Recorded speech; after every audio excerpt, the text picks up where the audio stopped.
አትቃዥ እባክህ ሮዛ። ቆይ ሀሳብሽ ምንድነው? ዳዊት እንግዳ አይደለም።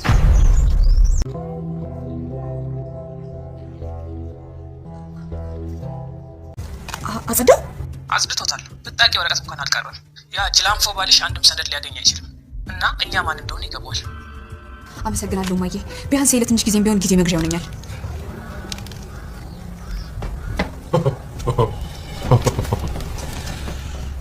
ከዚህ በላይ ማስረጃ የሚያስፈልገኝ አይመስልም። ባዲዮ አንድ ናት ነገር እኔ ልብስ ለዘላለም ትነክሳለህ። ሁሌም ነው ወጥ አንተ ደግሞ ትወደኝ ከሆነ አንድ ነገር ማድረግ ይችላል። እስከሞልበት ጊዜ ጠብቀኝና ልክ ያ ሰዓት ሲደርስ ከቤት የሚገባኝ ተቀብዬ መውጣት ወይም ደግሞ እሱን እስከ ነጭራሹ ማስወጣት እችላለሁ። እባክሽ እንድተው ትፈልጋለህ? ዶም ዘላለም አለ ምን አጥፈሽን ብትኖሪ ደስ ይለኛል። ታዲያ ለምንድን ነው ተወኝ የምትለኝ? እኔና አንቺ ስለፈለግን ብቻ የሚሆን ነገር የለም። እኛ የተሻለ አይደል? ምን እንዳረገችህማ ዛሬ አይደለም ማውቀው፣ ገና ስመጣ ነው ማውቀው። አቤት ዴቭ፣ ምስጢሩን ራሳቸው እንዲነግሩ ወይም ራስ እንድደርስበት ነበር ነው የፈለኩት። ቆይ ምን እያልሽ ነው? ሮዛን ግቢ ያለ ነው ማውቃት፣ አፍቃሪውንም መካኒክ እንደዛው። እና እያወቅሽ ነው ያን ሁሉ ጊዜ ልነግርህ ነበረ፣ ግን የዛን ሁለት የሮዛን ማርገስ አንተ ሰማህ። ልጃችን ያለ ሁለታችን ፍቅር የሚያድግ ከሆነ ምክንያቱ አንቺ ነሽ አልከኝ። ስለዚህ ለኔ ግድ ሳይሰጥሽ እስከዛሬ እኔ ላይ ሴራ ሲያሰሩ ከጀርባ የሆነው ልክ እንደ እንስሳ። ፈጣሪ ምስክሬ ነው አባት፣ እኔ ግንኙነታቸው ያበቃ። አሁን ላይ ህሊናዬ ይኮሰኩሰኛል። ያንን ነገር አሁን አላደረኩትም ማለት ያኔ ላደርገው አላሰብኩም ነበር ማለት አይደለም። ይኸውልሽ አሁን እዚህ ጋር ቆሞ የምታየው ባንቴሮ በፊት ከነበረው እጅግ በጣም የተለየ ነው። የሳምኩ ስላላሻኝ ነው። እሺ ቴንክ ዩ።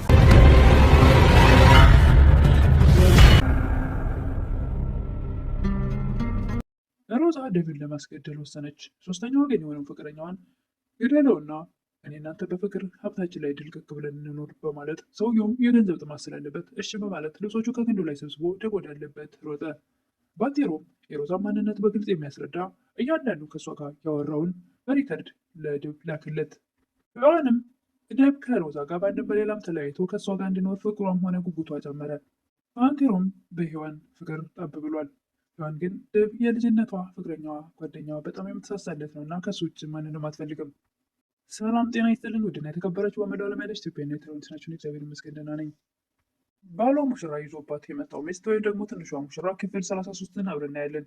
የባለፈው ክፍል የሮዛ እናት ለሮዛ ደውለው ለልጃቸው ምንም እንዳትጨነቂ ልጄ፣ እንዳያሳስብሽ እያንዳንዱን ሰነድ አጥፍቶታል፣ ደግሞም ብጫቂ ወረቀትም አልቀረም፣ ለዛ ጅላንፎ ባለሽ ንገሪው ምንም አይነት ሰነድ እንደማያገኝ በሚሉበት ሰዓት ዴቭ ከጀርባ እያዳመጠ ነበርና ከዚህ በላይ ምን ማስረጃ አለኝ በማለት ባንቴሮም የላከለትን ቮይስ ወይም ደግሞ ሪከርድ ያሰማታል። ሮዛም ከባንቴሮ ጋር ያወራችውን በዴቭ ስልክ ስትሰማ በጣም ትደነግጣለች፣ አንገቷንም ትደፋለች። ዴቭም እጆቼ አንገትሽ ላይ ቢሆን ኖሮ ጸጥ ባደረኩሽ ነበር፣ እስትንፋሽሽን ጸጥ ባደረኩት ነበር ይላል። ግን ደግሞ እኔ እንዳንቺ አይደለሁም፣ ሞት ላንቺ እንደ ምህረት ነው። ዘመንሽ ሙሉ ራሽን እንደረገምሽ ትኖሪያለሽ፣ ሌሎችን ሙሉ አልተጠቀምሽም ይላል ዴቭ። የምን እድል ትላለች ሮዛ። የመማርና ይቅርታ እድሎችን መሰታኝ ትላለች ሮዛ። ራሴን እውነት በደረሱበት ሰዓት እንኳ ምንድን ያልሽኝ? ባንቴሮ ምንም አይደል አደለ ያልሽኝ? እንደፈለግሽ ስትሆኝና የፈለግሽውን ስትናገር ይኖረሻል። ከዚህ በኋላ ግን አንድ ቃል እናገራለሁ ብትይ ምላሽን ለሚቆርጠው በማለት ያስጠነቅቃታል። ህግ እያለ ትላለች። ህጉንማ አንቺ ቀድመሽ ጥሰሽዋል ይላል ዴቭ። የትኛውም ህግ አያስጥልሽም ከእጄ። እኔን የበደልሽኝ እኔው ራሴ ነኝ የምቀጣሽ። ሮዛ ሶስተኛው ቀን ወደ ሆነው ፍቅረኛዋ ሂዳ ያንተን ዝላልነት ህልሜን አበላሸው። ባንቴሮም ለዴቭ እያንዳንዱን ነግሮታል። እኔ እና እሱ ባለትዳር እንደነበርን በቮይስ ልኮለታል ትላለች። ጭራሽ ነገር አይደርስበትም ብለሽኝ አልነበር እንዴ ይላል። ሮዛ ሶስተኛው ቀን ወደ ሆነው ፍቅረኛዋ ሂዳ ያንተን ዝላልነት ህልሜን አበላሸው። ባንቴሮ እያንዳንዱን ከኔ ጋር የነበረውን ግንኙነት ወይ ደግሞ ባለትዳር እንደነበርን እኔ እና እሱ ለዴቭ በቮይስ ላከለት ትላለች። ምን ማለት ነው ደግሞ? ዴቭ በምንም ታምር ሊደርስበት አይችልም ነገር ብለሽኛል ነበር ይላል። አትርሳ፣ እኔ እናንተ ለሁለታችንም የጋራ ጠላት የሆነን ባንቴሮ እሱ ነው ጉድ የሰራኝ ትላለች። እና ባልሽ ከአንቺ ይልቅ ባንቴሮን ነው የሚሰማው ማለት ነው ይላል ሰውየው። ሮዛም የተጨበጠ ማስረጃ አግኝቷል። ሶስተኛው ወገን ፍቅረኛዋ ምድለ ቢስ ስለሆንሽ ነዋ፣ ዝም እየሳይሽ ወንድም በረክትልሽ አይመስለኝም። ዴቭ፣ ከዛ ደግሞ ባንቴሮ፣ ከዛ ደግሞ ሶስተኛው እኔ።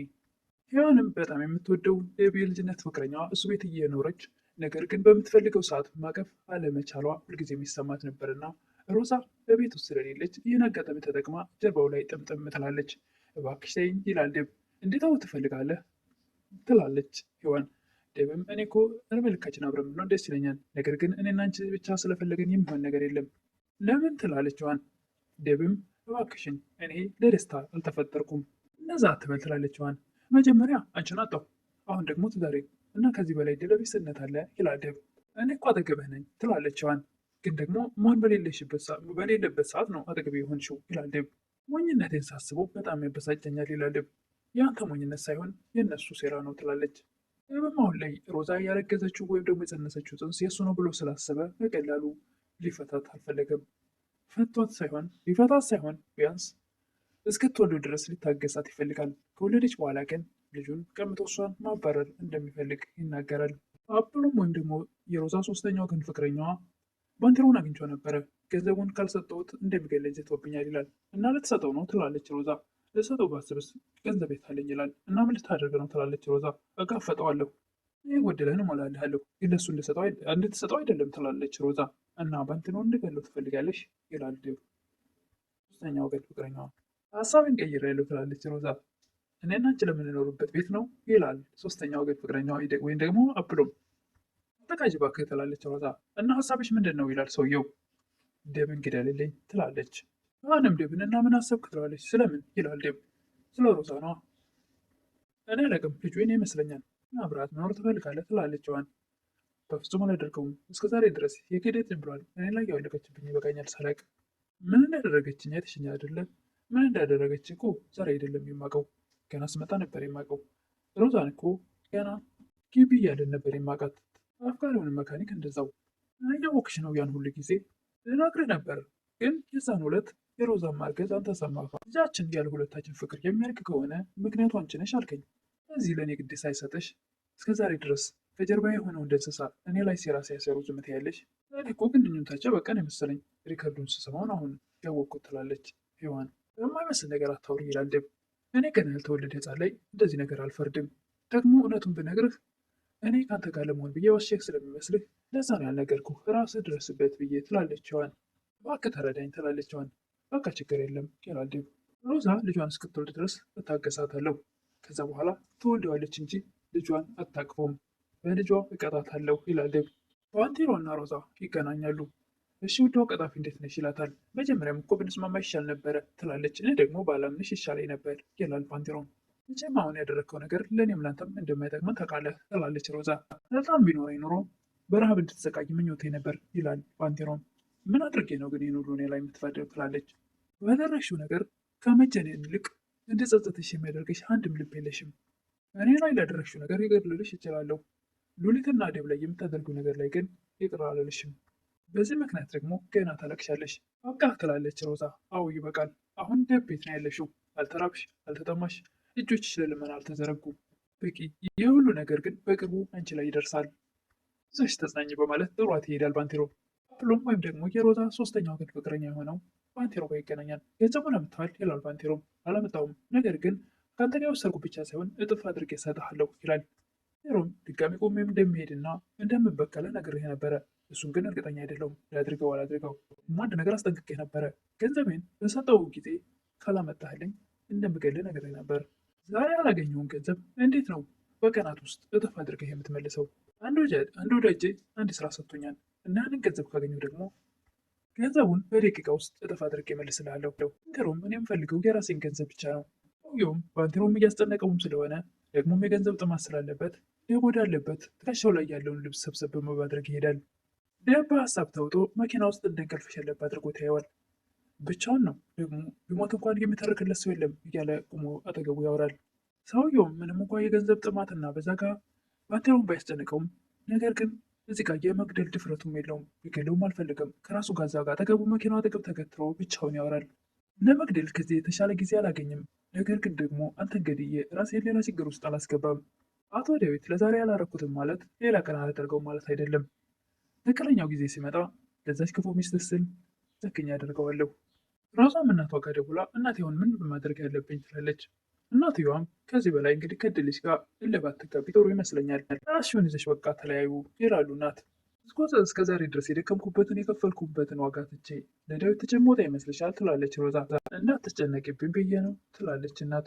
ሞት እንጂ ምን ይመጣል? ካሁን በኋላ እዚህ ቤት እንደ ውሻ እየታየው ነው የምኖረው። ደግሞ ያሽውን ይዘሽ ነይና እንደ ንግስት በእናትሽ ቤት ኖሪ ነው ያልኩሽ ትላለች እናት። ዳዊት ይህን ነገር ወደ ፍርድ ቤት ይዞት ከሄደ አይደለም እንደ ንግስት እንደ ሰራተኛ የሚያበቃ ምንም ንብረት የለኝም ትላለች ሮዛ። አደርገውም ዳዊት እኮ በሆድሽ የተሸከምሽው የእሱ ልጅ ነው ትላለች እናት። እያወራች እያለ ከኋላዋ ሔዋን ትመጣለች። አንቺ ግን መች ነው ከዚህ የምትሄጂው? ትላለች። ለምን ፈለግሽ? ትላታለች። አንቺን ዳዊት አጠገብ ላይሽ ስለማልፈልግ ትላለች ሮዛ። አሁን እኮ ይህን የመከልከል ስልጣን የለሽም ትላለች ሔዋን። እሱ እኔንም ሆነ ወይም ሌላ ቆንጆ ሴት ለማድረግ አንቺ አጠገቡ መሆን ነበረብሽ። ባንቴሮ ሔዋን ስራ ውላ ስትመጣ ያገኛታል። እንቅ አድርጎ ይዛታል።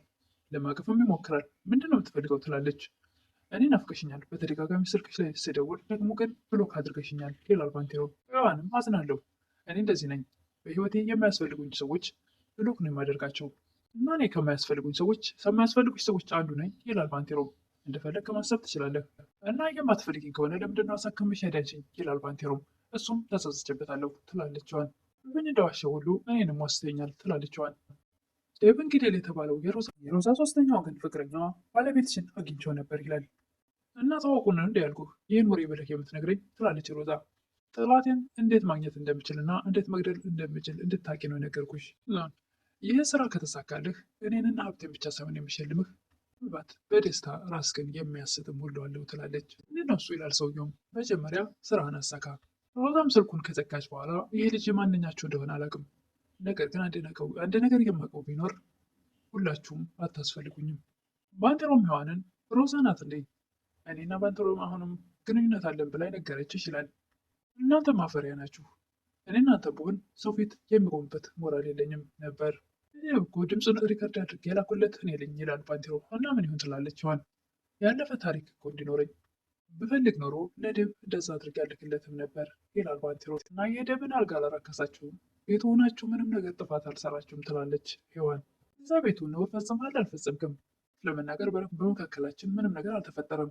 እውነቱን ልንገርሽ ከሮዛ ጋር የምፈልገውን ነገር ያላደረግኩት ለንጽህናዬና ለክብሬ ብዬ ሳይሆን የሚመቸው አጋጣሚ ስላላገኘሁ ነው። ገላዋ ከገላዬ ጋር አልተገናኘም እንጂ ሁልጊዜም ግን እንደተመኘሁ ነበር ይላል ባንቴሮ። ነገር አሁን አላደረግኩትም ማለት ያኔ ላደርገው አላሰብኩም ነበር ማለት አይደለም። ነገር ግን አሁን አጠገብሽ የቆመው ባንቴሮ የድሮ ባንቴሮ አይደለም፣ አሁን እጅግ በጣም ተቀይሯል ይላል ባንቴሮ። ምንም ተስማውና የሳምኩህ ስላልዋሸኝ ነው አመሰግናለሁ ብላ ካጠገቡ ትሄዳለች። ይህ በቅርብ ርቀት ይመለከት ነበር። እብም ደግሞ ሔዋን ላይ መጣህ የሚል በሚመስል መልኩ ሽጉጡን ይዞ ወደ ባንቴሮ ወዳለበት እየሮጠ እንግዲህ የዛሬው ቪዲዮ ያለቀው እዚህ ላይ ነበር። ዴቭ ባንቴሮን አግኝቶ ጨክኖ ይመታዋል። የሆነ ነገር ይፈጠራል። እሱን በቀጣይ የምናይ ይሆናል። ለዛሬ ግን ይህን ይመስል ነበረ። ባሏ ሙሽራ ይዞባት የመጣው ሴት ወይ ደግሞ ትንሿ ሙሽራ ክፍል 33 ይህን ይመስል ነበረ። በቀጣይ እስክንገናኝ መልካም ቆይታ እያልኩኝ ለምታበረታቱኝ እህቶቼ ምስጋና ከልብ ነው። አዲስ የሆናችሁ ደግሞ ሰብስክራይብ እያደረጋችሁ አበረታቱኝ እላለሁ። አመሰግናለሁ።